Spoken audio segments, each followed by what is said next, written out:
house. It's been a big year. Doing pretty well. I got my house inspected because they make you.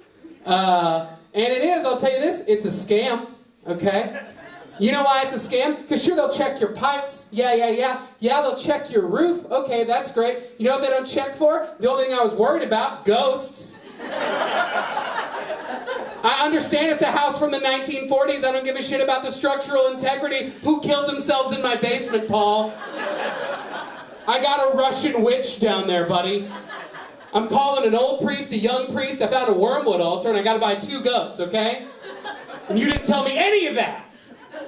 I got a cat that speaks Spanish now. Thanks, bud. But you can't sue about that. They say dress for the job you want. I want to pay too much for cocaine and get too scared to use it.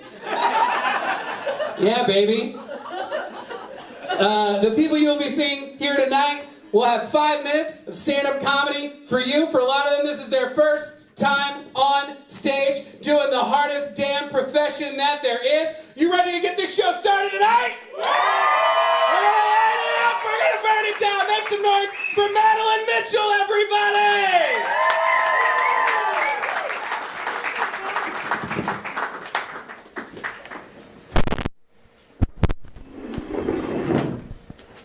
So, I've got a really, really good friend of mine who's a tech guy, you know, really into tech startups, and he has actually given a TED Talk on data analytics. He's a computer scientist.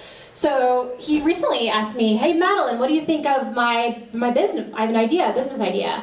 We can call it Pulsar. I said, is it me, or does that just sound like a setting on a vibrator? I'm okay with that, by the way. I work in corporate America. I absolutely love it. I love wearing a suit. I love, getting ready. I actually love meetings and Excel. I'm that girl.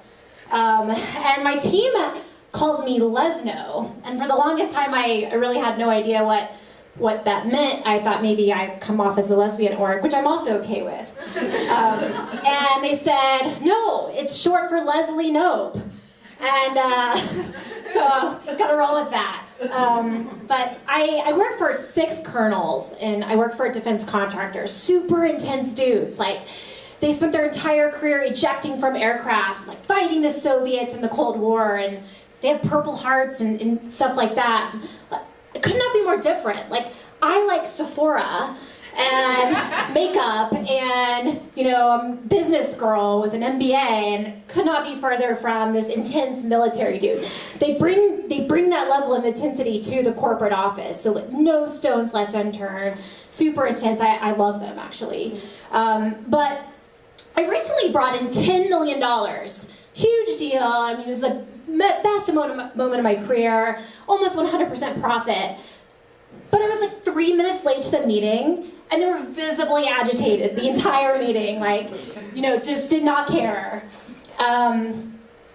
So prior to working for a defense contractor, I worked in politics, and it was a complete zoo in 2010, just as it is today, so nothing has changed with Donald Trump, but I can assure you that it's an absolute circus. So all you need to know about working in politics as a staffer, as an aide, is this one example, this one story I had, this situation. So it was on the campaign trail. I was heading home. It was 11 o'clock, maybe later, and I'm taking a sitting congressperson home from a long day out campaigning. And this congresswoman said, hey, Madeline, turn into this cornfield. This is a shortcut. And I had my TomTom, because it's 2010, and I'm like, okay, congressperson, I'm terrified, and you just do what you're told. And I turned into this cornfield, and it's like, gravel road, and it's a private property, and I thought some, guys with masks would come out with, and maybe murder us, and it just would end up in the paper and not be good. But I, eventually said, I don't think this is heading anywhere good. We should turn around and get back on the highway, which I did. And she complied, and we get back to her house, park. Thank you so much for driving me. She said, hang on, I called my son.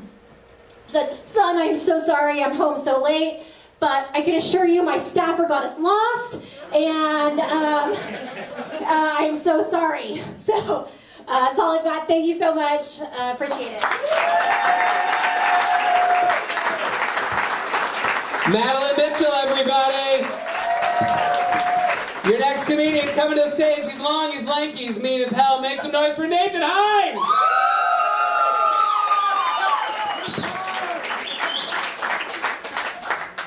So, have you guys ever not brushed your teeth because you ran out of toothpaste? Well, it's like, I went to the dentist the other day and he's like, he noticed, and it was a little rough. He started, instead of like using the typical, hey, why do your teeth look like they are Swiss cheese? He instead chose to say, what? It looks like someone has taken scoops out of a vanilla bean ice cream cake.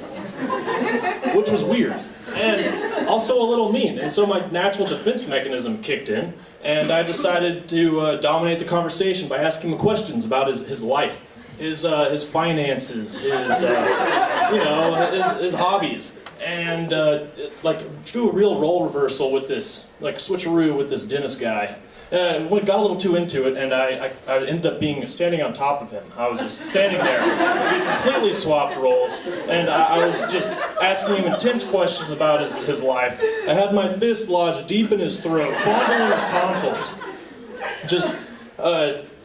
And at that moment, I was standing there with my soggy fist, just thinking that I should go see a psychiatrist. So. Then, but I'm really not that crazy. I just really wish I was born as a killer whale. So this creature is one of the most noble cetaceans, also known as an orca. And it's so for you less oceanically literate, this cetacean means it is the definition of cetacean. Sorry, it is a mostly marine mammal with a nearly hairless body, which just means that ambiguity is how you can spot one of these. So, it's also the top of the food chain. That's including humans, and that's an important thing. So normally food chains are decided by what eats what, all that jazz science. But science has actually decided that in the case of a tie, so humans and orcas, since we eat each other all the time, has decided that we have to turn to Instagram to determine this. So, and orcas have us beat. Orcas have never taken a selfie where they looked at the screen instead of the camera. Huge. So, and then one last thing, very important, love orcas. But they, even though they're much better than us, we have tried to contain them in captivity. Turns out, we can't. So our attempts were thwarted by a single activist documentary called Blackfish, which I'm still not fully convinced wasn't an elaborate escape attempt by the orcas themselves. But this documentary focuses on the violence of orcas that are kept in captivity, and it says that the main cause is due to boredom, which is funny. So, for perspective, a bored human child gets annoys a teacher and gets sent to detention. A bored orca murders its trainer and gets rewarded with fresh trainer meat. Preposterous. But enough about orcas, let's move on to abortion. So I was driving down the street the other day, and I saw a sign that said 63 million babies have been murdered since 1973. That's got to be tough to see, for a really driven serial killer. So it's like, it's one thing, you can always reach for new personal records, but it's nice to have that faint hope that one day you can be the best of your trade. And this sign has just made abortion into the little Asian kid of murder. It's like a child prodigy. You can never get to that level. You have to be an extremely effective, raging psychopath to compete with those kinds of numbers. Like maybe an orca. No human could do that. So today is actually pretty special. On this day, December 20th, 2007, CBS, the TV network, quietly issued a recall for a toy they released a few months earlier called the CSI Fingerprint Examination Kit. So it turns out there was a little bit of anthrax mixed in with the fingerprint dust. And those of us who work at giant corporations like myself, we all know that all these mix-up are always caused by two guys. In this case, it was actually Steve's first day in logistics. And he made the classic goof up of switching out the toys and biological warfare delivery labels. And his buddy Chad down in quality control actually caught the mix-up, but he decided to do nothing about it because he hated fans of Jerry Bruckheimer. And this mix-up saved hundreds of lives that year. Both postal workers and SeaWorld execs. So instead of getting delivered anthrax, they were just delivered fingerprint dust. And unfortunately for the orcas, that meant their first escape attempt slash domestic terrorism act was thwarted by Chad in quality control. And but luckily they banded together, paid off their film school debt, and went on to make Blackfish. Greatest orca documentary of our generation. Thank you guys for coming out.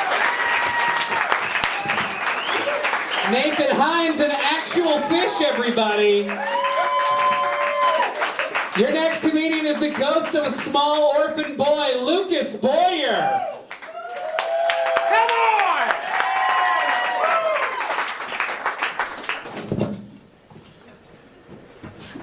I bought a terrible thesaurus the other day.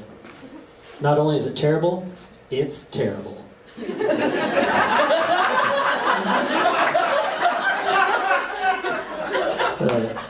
I'm often asked if I'm related to Ken Boyer, the bail bondsman, and I'm not, but sometimes I like to mess with people. They'll ask if we're related, I'll be like, oh, hell yeah, Uncle Ken? Hey, if you ever need his services, tell me know me. He'll give you a discount. And I haven't heard back from any of those people yet, but they're not getting that discount. And I know that because a few years ago, my brother got arrested for speeding, and my parents had to go bail him out of jail. And they went to Ken Boyer. And my dad actually asked for a family discount. They didn't get it. It was the worst uncle I ever had. Follow a lot of animals on Instagram, and something that I've learned is that in Russia, you can apparently have any animal you want as a pet. There's this couple that has a pet mountain lion. It lives indoors with them. And they take it with them. They took it with them on vacation, and the hotel was cool with it. They made a video when they were checking in, and it hopped up on the counter at the front desk. And everyone just laughed. No one was afraid. So apparently they've domesticated mountain lions in Russia, and that's awesome.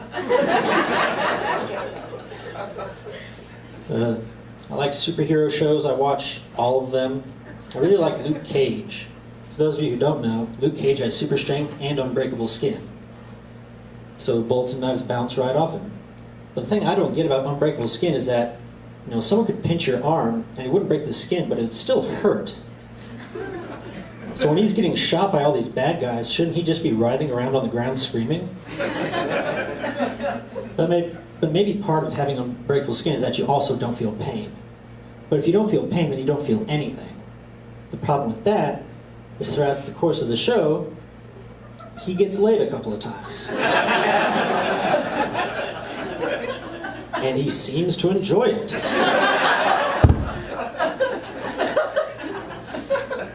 Which means that he does not have unbreakable skin on his penis. So if you're a bad guy, and you're trying to kill Luke Cage, the thing to do is to shoot him in the dick.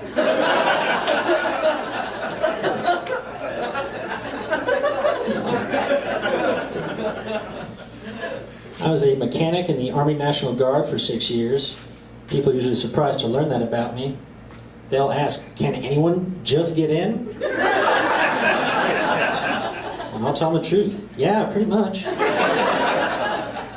It's the end of the month, and my recruiter had a quota to meet. And then I walked in the door. 6 years, I never deployed, not once. But I did drive to Lawton once a month to rotate tires on Humvees, change an occasional filter. Does that make me any less of a hero? I don't think so.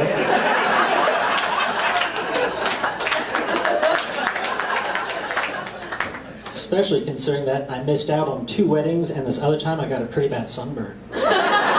So, one of the weirder experiences I had in the Guard was when I came home from training and everyone kept telling me how good I looked from all the exercise and everything. And I appreciated the compliment, but it kind of made me mad that no one had ever told me how shitty I looked before. Just letting me walk around looking all terrible. But When I was 12, my family and I went on vacation to Mexico, and the hotel we had stayed at had a small zoo, which is weird. But it had tigers, monkeys, a raccoon. But my favorite were the monkeys. There was this one fat monkey I would visit every day, fed him cookies, candy, and junk, and he loved it. One time I gave him a donut, and he lost his mind. But the morning we were supposed to go home, I woke up early to go say goodbye. So, we're saying our farewells, he swings down, I reach out to him, he reaches out to me. It was a beautiful moment. But then he kept reaching through the fence and ripped the glasses off my face. Swung back up to his little house, started bending on, biting on, lenses popped out, he peed on them. Couldn't believe that my friend had betrayed me. But the best part is that when we got home, my mom called iMasters to see if monkey theft was covered under the warranty. And it was. That's it for me, folks. I'm Lucas Boyer.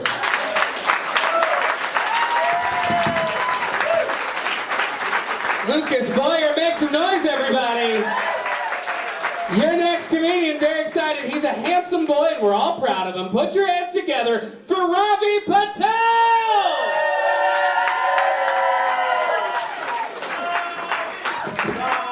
Shut the fuck up. I turned 29 this year, and my parents are constantly reminding me that I'm a failure. They wanted me married when I was 26. It never happened.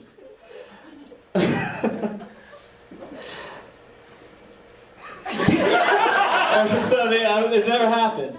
But, so my mom wants me to find anybody, anyone with a pulse, and my dad set these insane expectations. My dad wants me to marry the 4 Ps. And if you don't know what the 4 Ps are, it's property, profession, Pesa, which means money, and a Patel. And I know what she's thinking. Your last name's Patel. Is that incest? No. Lots of people have that last name. That's a good fucking name. And so I'm dating this Indian chick right now. She's hitting 3 of the 4 Ps, which is awesome. The only one that she isn't hitting is that she's not a Patel, because I also think it's incest. My sister got married a few weeks ago in Cancun, and during the wedding, my parents were like, hey, we want to see what this chick looks like. And I was like, all right, I'll show you some photos. So I get on my Facebook, scrolling through the photos. My parents are on either side, and they're super excited, they're super happy. And their smiles are quickly turning to confusion. And we get to the end, and my mom looks at me, and she's like, Ravi, I don't think she's Indian. And I was like, Mom, of course she's Indian. She's Choctaw. I grew up in a mostly vegetarian household. Actually, it was completely vegetarian household on religious grounds, because my family's Hindu. And the past 10 years have been really hard on me, because my mom and grandma constantly ask me what I ate. I eat meat.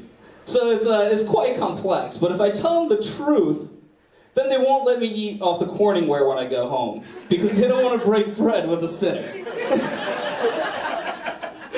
So, to remedy that, they use paper plates, but I'm not sure if you know this, it's fucking hard to eat lasagna off a paper plate. The sauce is leaching through.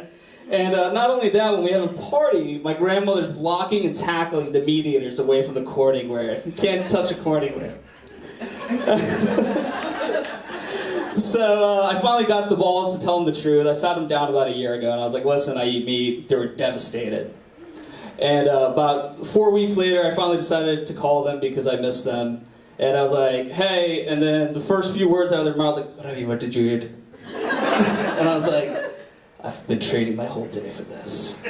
All right, I had a chicken sandwich, and they're like, no, you didn't. We know you. You would never eat chicken. And I was like, I did. We had a conversation about this. Remember? They're like, we never had this conversation. They fucking blacked out that memory out of their heads. They were like, not happening. But I'm still rolling with it. So whenever they call me, they're like, Ravi, what did you eat? And I was like, I had steak. They're like, no! Ravi, what did you eat? Fried chicken. They're like, you don't eat that. Well, Ravi, what did you eat? Ahi ahi. What is that? It grows in the sea. Is it a vegetable? The Catholics think so. So I've only been walked in on twice in my life while I'm masturbating. And both times I was way too far into it to stop. I thought my bedroom was a safe space. But my roommate William didn't agree. He'd always go, "It's a studio apartment, Ravi! Don't come on my pillow." My name is Ravi Patel. Nice to meet you guys. Thanks for coming out. Good job. Ravi Patel, everybody!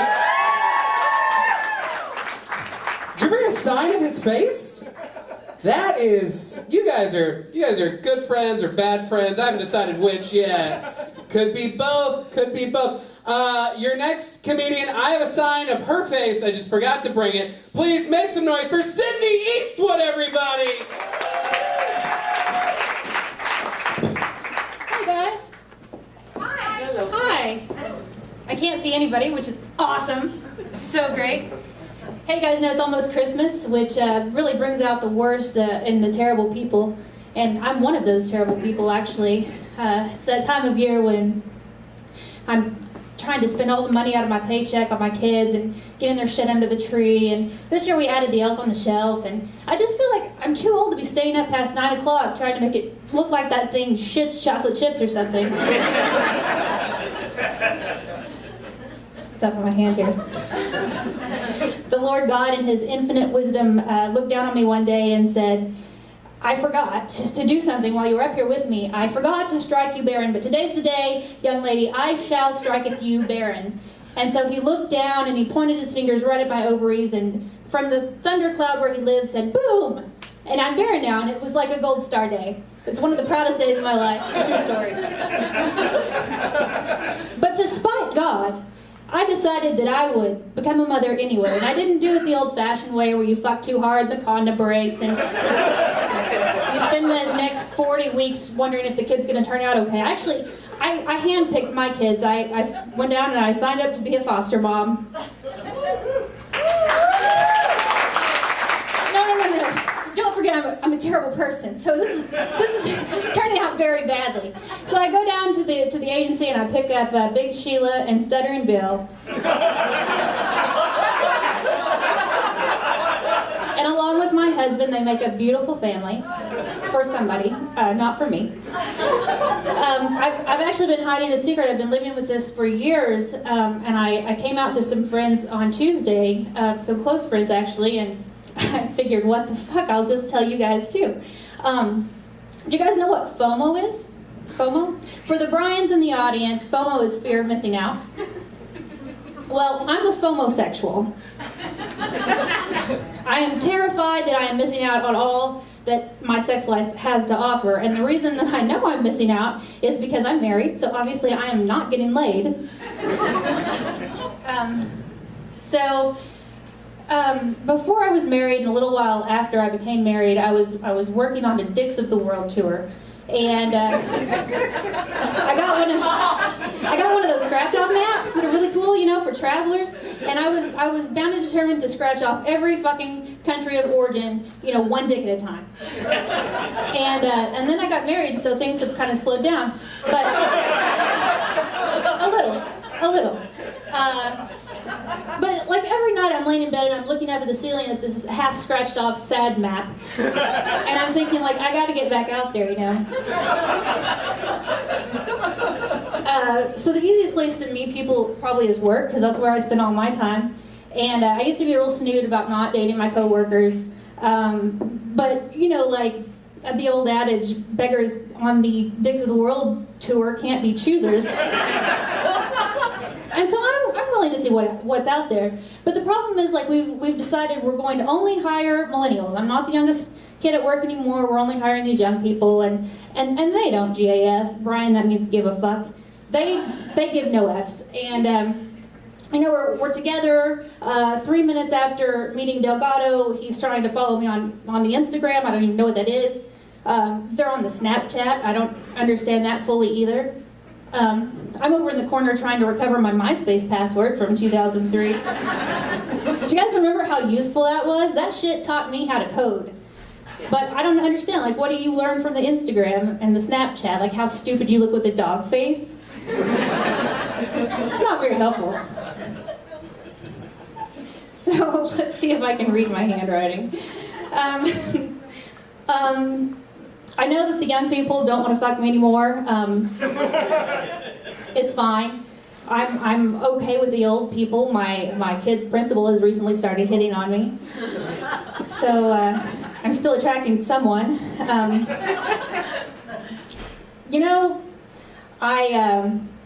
My time's almost up here, and I just want you all to know I'm going to be hitting the sheets soon. So if you care to look me up online, my name is Sydney. Thank you.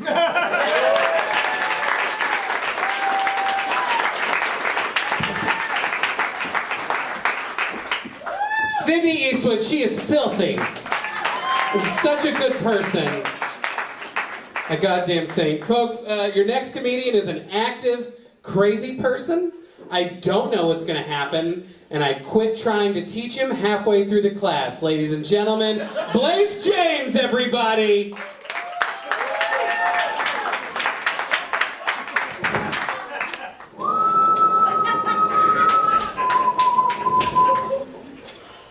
Hi.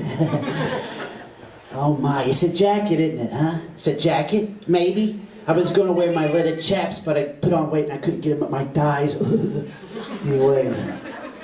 Yeah, y'all noticed the beard, right? I would never buy this for myself. It was a gift. Oh, Christmas beard, how lovely are your dingleberries. I'm wearing it for my kids. Impersonation of Negan from The Walking Dead. Anybody in here know what that is? Imagine him walking into a bank. Overdraft fees? Oh, you better be joking. That ain't cool. You have no idea how not cool that shit is. I'll leave it there.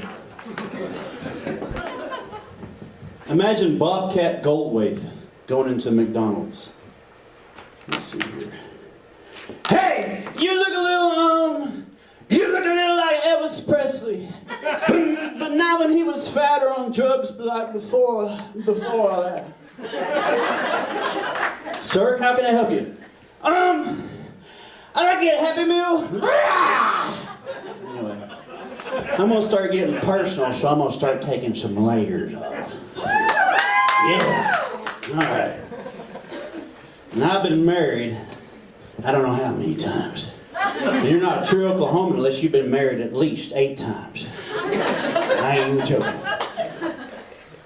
And I have a special ability to enlarge a certain part of my body that just drives women crazy. Yeah. Right. Now I'm fixing to go there. Look at that. Right, you see that? Now I'm just unloading on you guys 30 PSI, just 30. And I can already see across the room the ladies just getting all squirmy. Now, y'all settle down, because I'm married. And I've been doing that way too long.